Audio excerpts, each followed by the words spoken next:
there is always a trend in every kind of spiritual doctrine which says something about grace, divine grace. There must come about something in you, a change, which you can't produce. And if you try to produce it, you will be a victim of spiritual pride. But on the other hand, all teachers are universally saying, you've got to make an effort. There's some discipline. There is something you must do. Well, that's the only way to get it across to people. That you, as a separate effort maker, are a myth, are a phantasm. Because if you really try to control your mind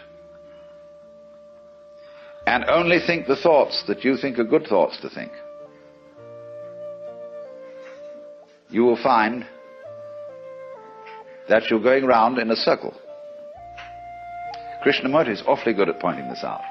When people ask him, how do you meditate? He says, why do you want to meditate? Why are you concentrating? Why are you saying prayers? Why do you think you should believe in God? And it always comes up because I'm just a son of a bitch. I mean, I'm out for my own good, and this seems to be the way. So he says, you see, you don't have any genuine love at all. It's all fake. And so you have to find, first of all, where the genuine love is. Now, you love you, don't you? That's genuine. We won't argue about that. But then, when you start from this, I gave a talk some time ago to the Air Force. Their camp, or lab where they make weapons, do all the research. And they got a bunch of us there who were ministers and philosophers, and they had the nerve to ask us what was our basis for moral behavior, personal moral behavior. Well, I said, my basis for moral behavior is pure selfishness. And I'm talking, after all, to realistic people here, and I don't think we need to be sentimental and beat about the bush. After all, you're all warriors and fighters and so on, and you know how rough things are. So I'm going to say to you frankly, I'm out for me. But of course, I don't do it in a tactless way. I don't go around and hit people over the head and say, give me this, give me that. I'm much more subtle. I say, good manners and please and how nice you all are and so on, and finally people feel massaged psychologically into a state where they'll give. But then I said, after that, there's some things that bother me. The first one is, if I love me, what do I want? And furthermore, who am I?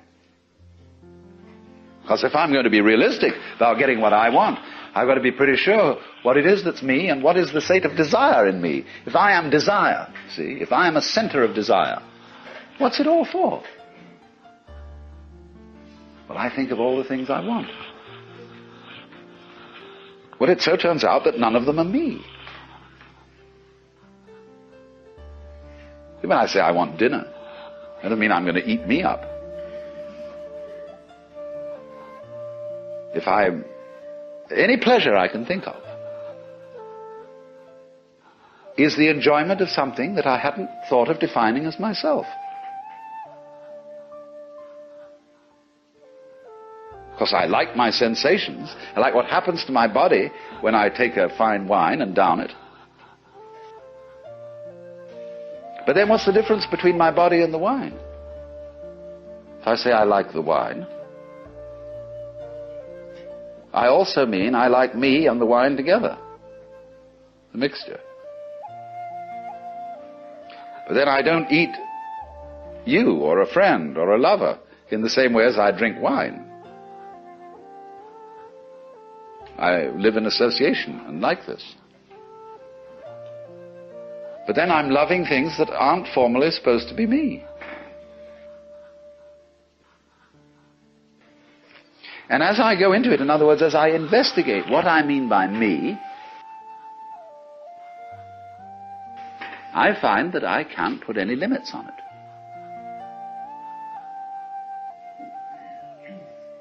That I cannot experience me without you, or without the other. They're inseparable. But you don't find this out until you investigate it, until you really go into the question, what do I want? And that's the most important investigation anyone can make.